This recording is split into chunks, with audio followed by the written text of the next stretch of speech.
कविता अपने माता पिता की बहुत ही लाडली थी। 3 बड़े भाइयों की बहन थी। कोई भी ऐसी चीज मांगने पर उसी वक्त तो उसके सामने हाजिर की जाती थी। पूरे घर में रौब था उसका। पूरे परिवार और नौकरों पर राजकुमारी की तरह हुक्म चलाती थी कविता। स्कूल में भी पूरा रौब था उसका। बड़े घर की लाडली जो थी, ऐसे ही उसने कॉलेज में दाखिला लिया। उसके ठाट बाट बड़ी गाड़ी में आना जाना, हर दिन नया फैशन देखकर हर कोई उससे दोस्ती करना चाहता था। थोड़े ही दिनों में उसके बहुत से दोस्त बन गए। पूरे कॉलेज में उसकी अपनी ही एक पहचान थी। इन दिनों उसके घर एक रिश्ता आया। खानदानी लोग थे और पापा की पुरानी जान पहचान थी उनके साथ। कविता के साथ कोई जबरदस्ती नहीं थी, पर कविता ने फिर भी हाँ कर दी, क्योंकि वह अपने परिवार से बहुत प्यार करती थी। वह जानती थी कि वह लोग उसका अच्छा ही सोचेंगे। लड़के का नाम राज था। राज काफी पढ़ा लिखा और समझदार लड़का था। ससुराल वाले भी बहुत अच्छे थे। ससुराल में कविता की जगह वैसी ही थी जैसी मायके में। कोई भी कार्य कविता की सलाह के बिना नहीं होता था। सबकी लाडली बहू बन गई थी वह। फिर उसके घर एक बेटे ने जन्म लिया। राहुल कविता को जान से प्यारा था। पोता पाकर ससुराल वाले तो फूले ही नहीं समा रहे थे। कविता कभी कभी सोचती थी कि उसकी किस्मत कितनी अच्छी है। उसका हर अपना उसे कितना प्यार करता है। चाहे जीवन में कैसा भी समय आए, मेरे अपने हमेशा मेरे साथ हैं। मैं कभी अकेली नहीं हो सकती। कितनी खुशकिस्मत हूँ मैं। पर शायद कविता की खुशियों को उसकी अपनी ही नजर लग गई। एक दिन वह मायके जाने की जिद कर बैठी। राज को बहुत काम था, लेकिन वह फिर भी उसे ले गया। रास्ते में उनकी गाड़ी अन्य गाड़ी से टकरा गई। कविता, राज और राहुल बहुत ही बुरी तरह से जख्मी हो गए।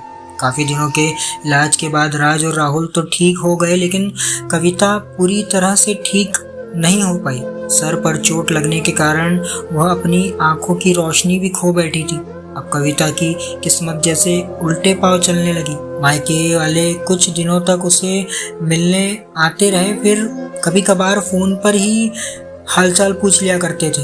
धीरे धीरे ये सिलसिला भी कम हो गया। ससुराल वालों की सहानुभूति भी कम होने लगी।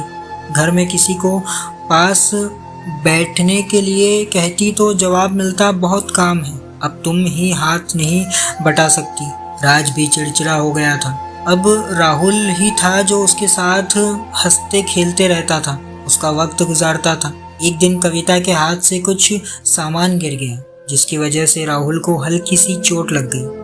कविता के सास ससुर ने राहुल को उससे अलग कर दिया कि कहीं उसके ना देखने की वजह से बच्चे को कोई नुकसान ना हो जाए। कविता अंदर से टूट चुकी थी। एक दिन उसने सबके सामने मायके जाने की इच्छा रखी तो राज उसे तुरंत मायके छोड़ाया, जैसे कि वह भी यही चाहता था। लेकिन राहुल को उसके साथ नहीं भेजा गया।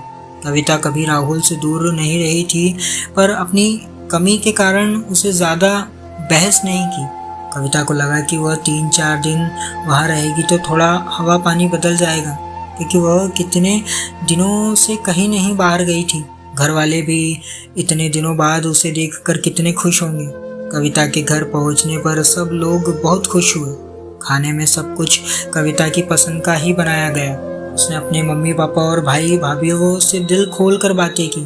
उसके छोटे छोटे बच्चे भी बुआ के साथ घुल मिल गए थे।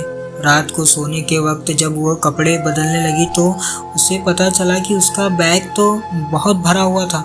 वह सब समझ गई। वह बहुत उदास हो गई। कुछ दिनों तक तो सब ठीक रहा, फिर जैसे सब बदलने लगा। सबका व्यवहार बदल रहा था। वह लोग जैसे थक चुके थे उससे। सब लोग घुमा फिरा कर पूछने लगे कि राज कब आ रहा है उसे ले जाने के लिए। वह बहाना बना देती, जबकि वह जानती थी कि उस घर में अब उसके लिए कोई जगह नहीं थी। कविता से चलते वक्त कुछ ना कुछ नुकसान हो जाता। थोड़ी बहुत टोका टाकी उसे सुनाई देती, वह टाल देती। एक दिन उसके हाथ से लगकर एक कीमती फूलदान टूट गया। छोटी भाभी ने बहुत हंगामा मचा दिया। कविता के माता पिता रोज रोज के झमेलों से तंग आ चुके थे।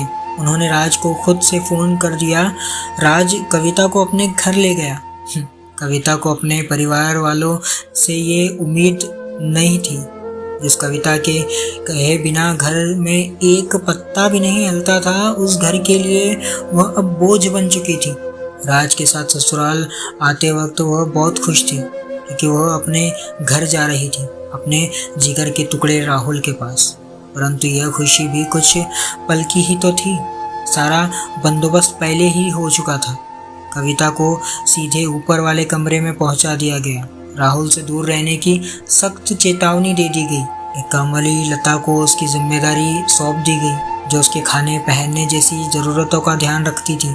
कविता ज़्यादातर चुप ही रहती। कभी कभी काम वाली लता से थोड़ी पतिया लेती, उसके ज़रिए राहुल का पता भी चल जाता। सबकी लाडली बेटी और बहू सबके लिए लाडली से बोझ बन चुकी थी।